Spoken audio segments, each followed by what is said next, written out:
How do you choose what type of music you're going to listen to, or the genre of book that you're going to read next? Are you the kind of person who chooses one's entertainment to change your mood? If you're sad, you want something that's uplifting. If you're anxious, maybe you want to go for something that's calming. Or perhaps you're the kind of person who wants something to match your mood. If you're excited, you're going to choose something that's fun. If you're feeling a little bit down, you might choose something which is itself depressing. What kind of person are you? The Bible is described best not as a book, but as a library. And within that library, there are all sorts of books with different messages, different themes, different feelings. And so if you're in the mood for something with adventure, try Exodus or Numbers, Shmot or Bamidbar. If you want something a little bit more poetic, perhaps erotic, risque, try Shir HaShirim, Song of Songs. If you're into a heroic journey, try Job. If you're looking for faith, hope, doubt, or gratitude, consider Psalms or some of the books of the prophets. And check your email for information about an upcoming class that I'm teaching online about Tehillim, about Psalms. But if you want something more of cynical realism, try Kohelet, try Ecclesiastes. It's the book of the Bible which teaches that there's nothing new under the sun. It's the book of the Bible that talks about almost the vanity of the world and the pointlessness of it all. The most famous passage from Kohelet, from Ecclesiastes, was brought to the masses by the Birds in their song Turn, Turn, Turn. For everything, turn, turn, turn. Sing with me. There is a season, turn, turn, turn. Chapter 3 of Kohelet actually begins this way. A season is set for everything, a time for every experience under the sun. And in verse 5 it reads, a time for throwing stones and a time for gathering stones, a time for embracing and a time for shunning embraces. If you want a book and a chapter that is speaking to you right now that it maybe isn't designed to uplift exactly, but we'll do that as well, but matches maybe your sense of anxiousness at this challenging moment. Maybe you're feeling a little bit down. Kohelet is a good book for you, and I think this chapter is particularly worthwhile.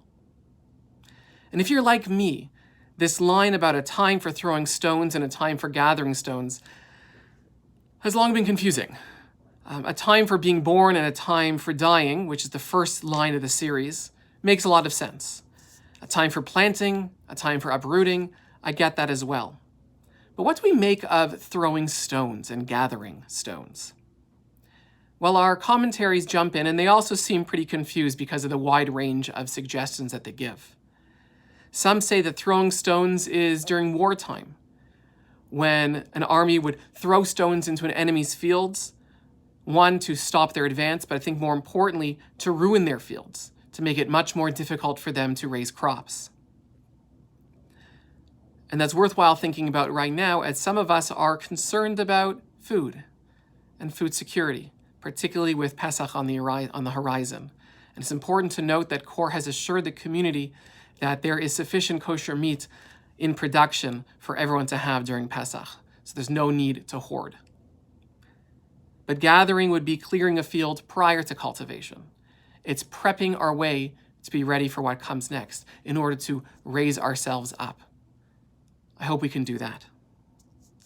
Throwing stones also alludes, according to some, to Moshe, to Moses throwing the first set of tablets, while gathering them is the creation of the second set of tablets. Of course, we read about that last week in Parashat Kitisa.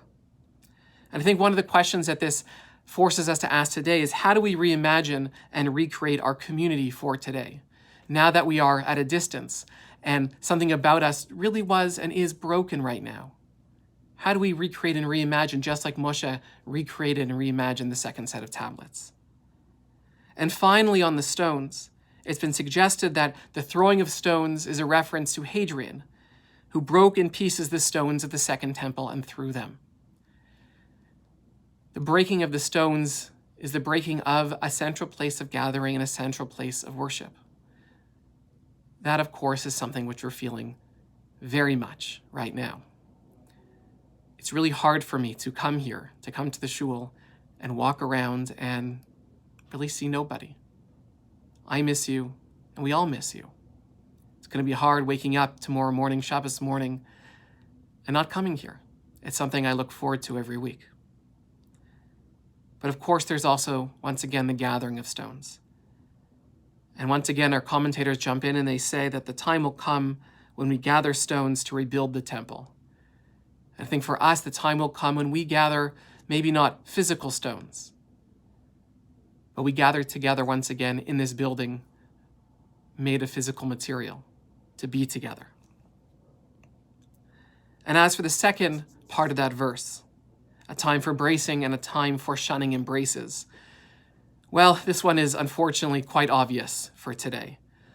That there are moments when we give hugs and handshakes and high fives, and there are moments when we choose purposefully, intentionally, and rightly to distance ourselves from other people, including often those who we love.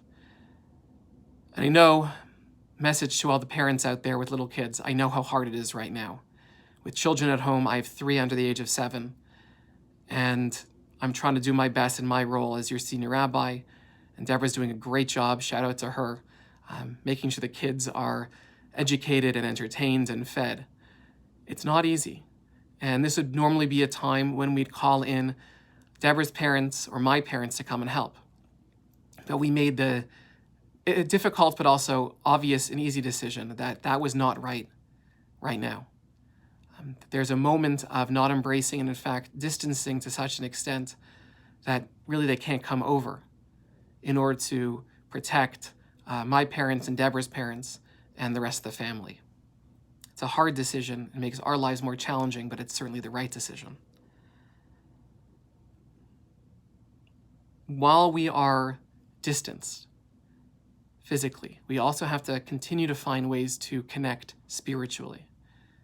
To pick up the phone, to FaceTime, to Skype, your digital method of choice. It can be very lonely out there. It can be very isolating for people right now, those who don't have a lot of people in their lives, who don't have a job they have to leave the house to go to. Make a point of reaching out. Be in touch. Join our Chesed committee as we continue to reach out to our community and beyond. We read this week Parashat Vayakhel. It's a particularly ironic parasha for this week. It starts, Vayakhel Moshe kol Adath Israel, that Moses gathered together the entire Jewish community. He was able to bring everyone together in one space. You can imagine they were just shoulder to shoulder, one on top of the other, listening to him. And it's the opposite this week. We are dispersed. We are spread about. The Or HaChaim, one of our commentators, asks, why did the Torah have to repeat this idea that Moshe had to assemble everyone? After all, he always had to assemble everyone when making a big pronouncement. And so he says, I suppose that seeing that the people were afraid to face Moses after they had seen how his face emitted rays of light, he had to issue a call for a general assembly so that some people would not stay at home for fear of being blinded or burned by those rays. Moshe put out a call for everyone to come forward because he thought people might be afraid of him, afraid of the things that come out of his body, that maybe had light coming out of his face after his encounter with God. And we too have our fears, legitimate fears of coming together in person. But we have other ways of coming together. Those of you who are watching this clearly have access to digital technology. Use it. Use it to connect with friends and use it to connect with the shul. We're live casting a video every morning, Monday to Friday at 10 a.m., special messages throughout the week. Tonight, Friday night, we're doing a shortened Kabbalat Shabbat live at 6 p.m. We're going to do Havdalah tomorrow at 8:40 p.m. Please stay with us, gather together on your computers, on your phones, in spite of your fears. Let's not lose our sense of community. And also, let's not lose something else. This first verse continues, Eila hadvarim asher tziva Hashem lasot otam. That Moses is talking to the community and saying, these are the things that God has commanded you to do. And we have to ask ourselves, what are our mitzvot for today? How do we gather together the stones of our community and help people connect? How do we continue to pray even when we can't enter the shul?